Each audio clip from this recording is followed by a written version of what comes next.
Uh-huh, and you're gonna cover up everything else? The bottom I can't. Alrighty. Okay. So, the summary statistics for the boilers. We have the hours. The number I put as, well, the N is 36. I don't know what you want to put a percentage there. But the mean we have 4,290.75. Standard deviation is 2,000. Yeah, let's just go ahead, we'll look at those. You want to look at them? Yeah. This one. If you can't read my writing, just let me know.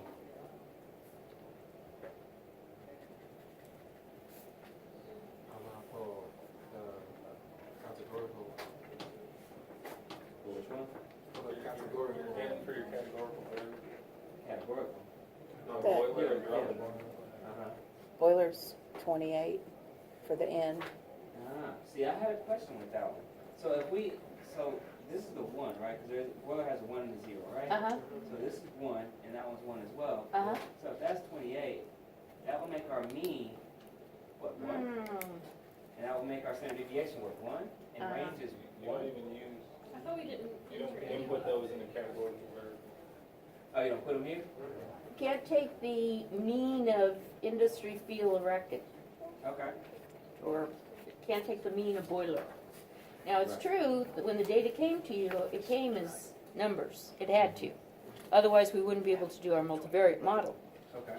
But you're gonna cross through mean, standard deviation, and range for both of those categorical variables.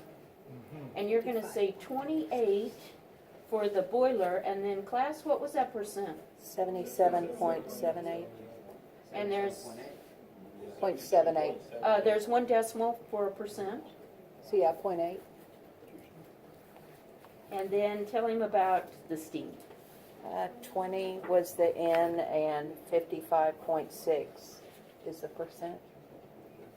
Okay? And you're gonna ask if there are any questions? Are there any questions? I don't understand why we don't do the mean and standard deviation of those. I mean, I know we just don't, but, Well, because they are not actual numbers. okay, they're just The data, Boolean. Okay. for actually, the most the part. data should have said industry field erected and not, et cetera, but it came coded to us as a number. Gotcha. that It had makes to be a sense. number, coded for us as a number, because we couldn't use character data in our model, Right. okay? It's dichotomous. I love that word. Uh-huh, don't you? I do. So the proportion 77.8% Yes? goes into the mean or not? No, in the first box with the N and the percent, you're gonna put 28 and in parentheses 77.8, Where? right there, in that box where it says N and the Got it. percent. Got it. Yeah, Thank that you. first Thank column. Uh-huh. Any other questions? Okay. Cecilia, Pierce, correlation coefficients.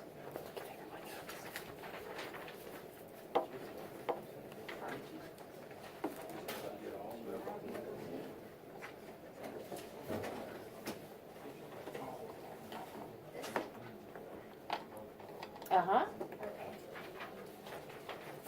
Can you shift the paper over just a little bit? There we go. Okay.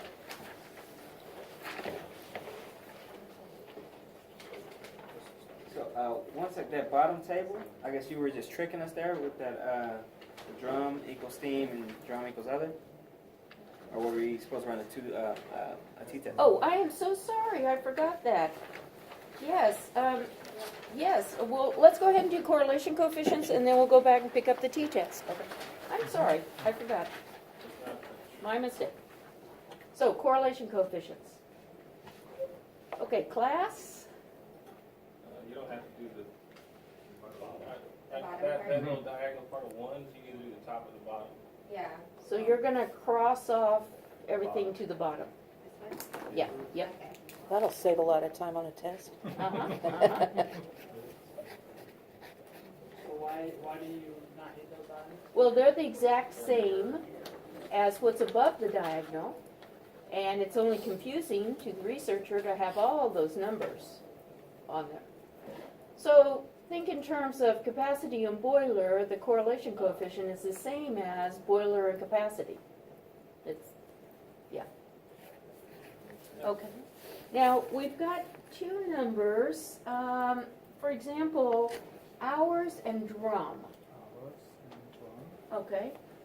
We've got a negative 0.5058 and a 0.00 One. one, point, what? That's a .0016. Okay, so we need 4 values for a p-value.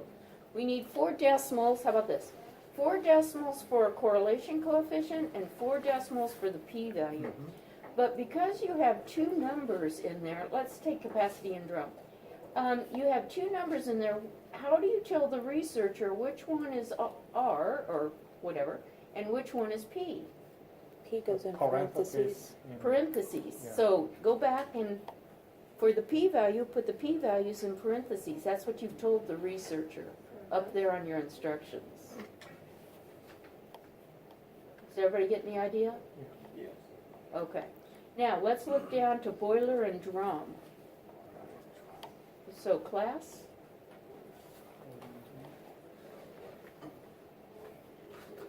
Minus point 0747. what's the p-value? Let's go with that. I'm sorry, what are we looking at? Boiler and drum. Okay. Yeah. 0.6650. Class? Or 6150. Class, do we agree? Uh-huh, yes. Boiler and drum. 0.6650 is what the answer is? I'm gonna just Okay. guess that it's not, or else I'd be Okay. saying okey dokey. So, okay. I cannot read my writing. Boiler and drum, what is the p-value? Yeah, yeah. Why do we use Fishers? Oh, Because it's two dichotomous, two dichotomous variables, so what was the fee on that? 0.7086. So tell her again so she can cross off for, 0.7086.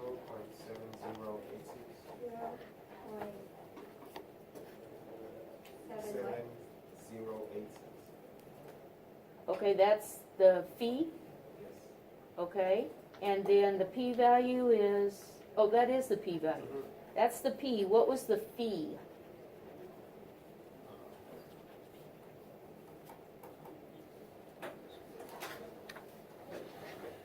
So, That was because there was a warning, so you choose a Uh-huh. you choose a key value of the feature 20, and I think that's what it was. The fee was a negative 0.0747, that's the number in the box, top number in the box. this is Okay, and then I'm gonna do this. Not projecting. Okay. Let me do this. Okay, so we did a chi-square we ran a chi-square, and that's blurry. It's very blurry. we did a chi-square. We got a blurry chi-square? Okay? Yeah. We did a chi-square for, what was it, boiler and drum? Boiler and drum. Boiler and drum. So we look for the phi coefficient, which is a negative 0.0747. That's the top number in the box. Then normally we would choose the p-value as a chi-square, but we've got a warning. So we talked about how if there's this warning, chi-square is not a valid test, we drop down to a two-sided p-value for the Fishers, and it's 0.7086. Can you go over how you did that in SAS? I said Croc Freak, tables, boiler, little asterisk, drum, / chi-square, semicolon. So, did you still have okay, so you have the 3 different lines while you're going through all of these tests. Right, so you have the first line that you run first. Oh, the proc regs? Is that what you're talking about, 3 lines? Yeah, maybe, hold on. Okay, so in this one, we did, there was a proc means, Right. there was a proc core, there was a proc freak for the chi-square, Yeah. and then we start in on our model with the 3 regs, proc regs. Okay, so you do this in front of the model. Uh-huh, because I need to know about collinearity. But you have to know that you're looking at that by doing the model first. No, no. I'm just summarizing my variables. I did the proc means. I didn't need to know my model before I did proc means. I was summarizing all of those variables. Okay? Then the proc core, summarizing all those variables, etc. And then finally I come up with my multivariate model. We don't have to know the model before we summarize our data. Okay? Now, I'm not saying you couldn't do it in the reverse order, but it sort of makes sense that you. Okay. Okay. Now, one other thing, and that is we need to tell the researcher something about, I'm going to put it up here. P less than 0.0001 indicates collinearity.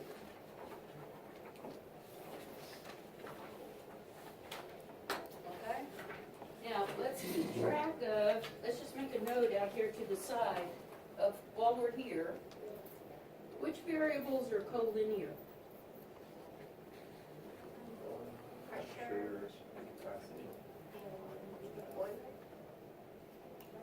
Pressure and boiler, yes. So pressure and boiler. I'm going to start abbreviating here because, yeah. Okay, what else is collinear? Pressure and capacity. Capacity and pressure. Capacity and pressure. And boiler. Is that it? Do you have capacity and boiler, capacity and pressure, pressure and boiler? Yep. Those 3. Now, notice that I have up here for hours, I do have p values less than 0.0001, but collinearity only pertains to the x's, the predictors.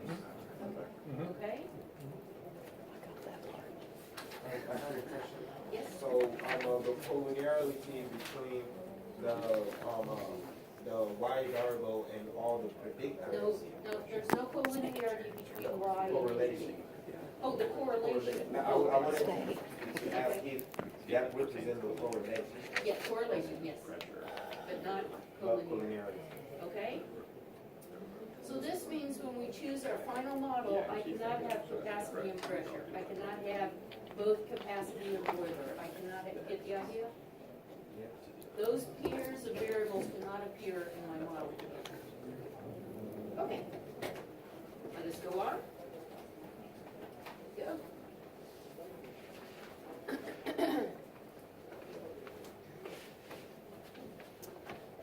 Next is Jessica. And we need to do the t-test. We need to go back and look at the t-test. Actually didn't get that part done. I Oh. was confused on that part. so- Okay, then we're moving on. Chad, you have a t-test? Yes. Okay.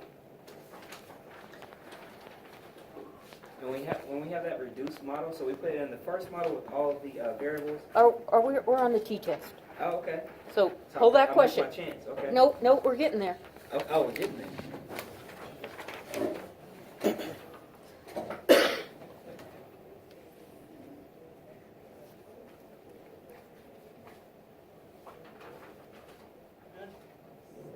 And do you have a conclusion? Did you run a t-test? I did. Then do you think the researcher needs to know a p-value? Yes, this one threw me off Because it's nothing like what we did. in class the other day. So It's nothing like we've done in the first 3 weeks of class. On the last test, you didn't do a t-test. well, we did, And this is different. but. I'm just giving you a hard time. This is no different. This was to see if you remembered how to do a t-test. So we're going to say, class, we're going to say that there is a significant difference between means. Significant difference between means.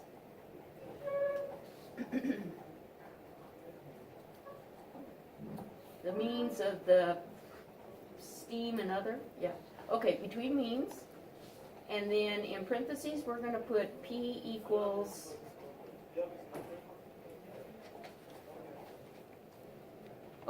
I'm sorry. The P equals, did anybody get the P value? We're gonna have to go modify the first sentence of it. 0.5032. 0.5204? Is that what you got? Yeah, just similar, 5032. I got it. Sorry. Can you show me your SAS output? I No? didn't. Okay. So there is no significant difference. Put the word no right in front of the word significant. There is no significant difference.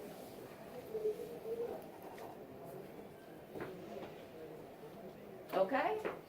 So for the next test, guys still have to know how to do a chi-square. You still have to know how to do a t-test. Okay? Okay. Let's go on to the actual multivariate model. And Ian? why exactly did we do that two-test then? Because I asked you to. Okay. So that had nothing to do with The multivariate model? Yeah. No, but the researcher wanted to know if there was a difference between the drum types with regard to capacity.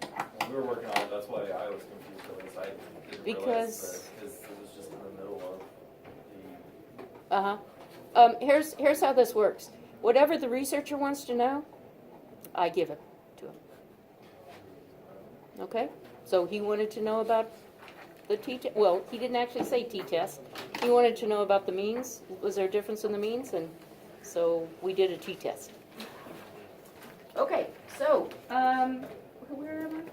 Ben. We need the multivariate model. Now, you're going to cross out the word linear and you're going to put multiple. That was my mistake.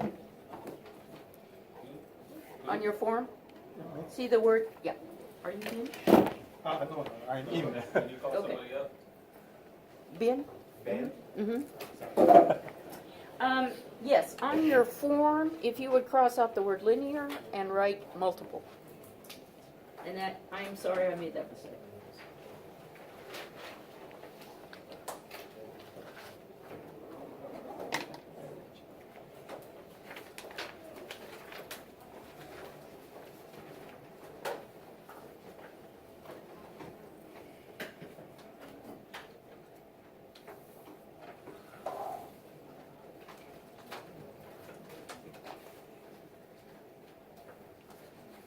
Okay? That's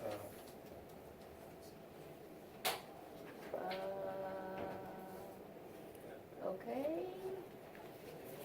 Estimated hours equals, let's scoot it to the left just a tad bit so we can get in both variables there. There we go, there we go.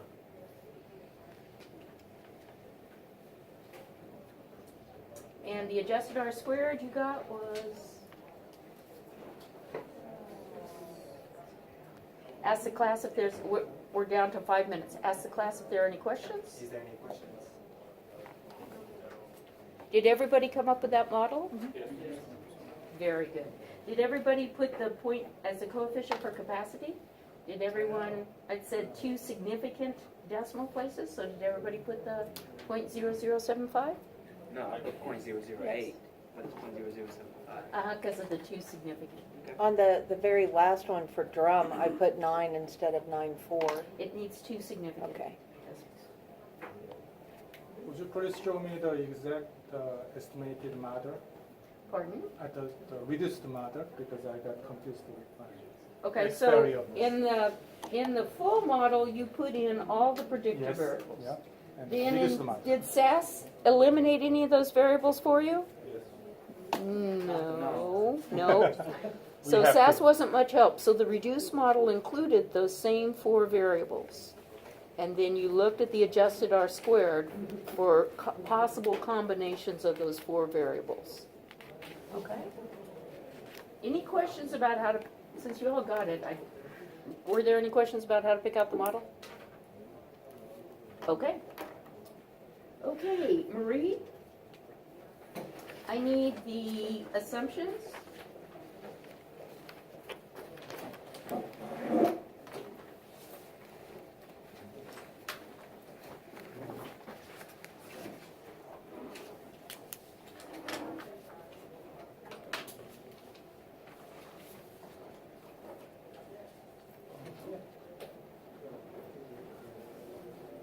Okay, we're gonna scratch through the word linearity, because this is a multivariate model.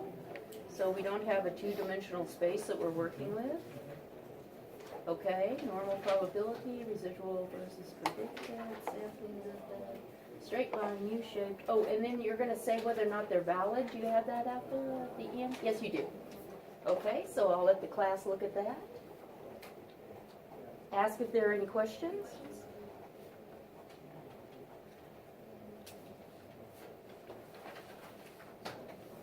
Okay, and mark outliers.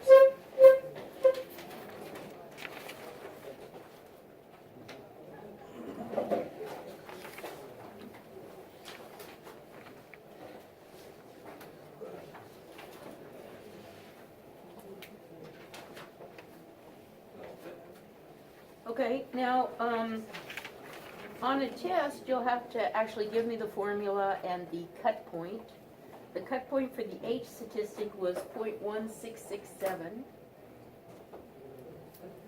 If I left it as a fraction, is that not good? That is not good. How could you compare that with the values then listed in the I table? just did the fraction in my head, and I know it's 16.666 repeating it. Oh, okay. Okay, and the outliers are number 4 and number 19. No, this would be for the H.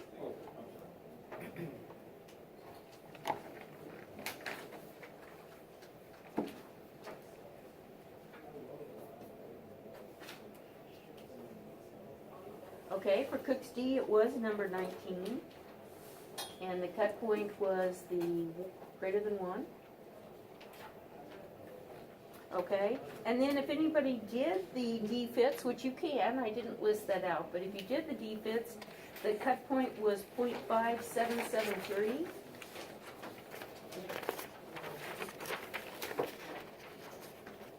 And the outliers were 19, 34, and 35. Now, I have a question. Uh-huh. I didn't think we were supposed to be doing D-fits for the multivariable. Multivariate? Yeah. It is still available. Did you notice that it was on your output?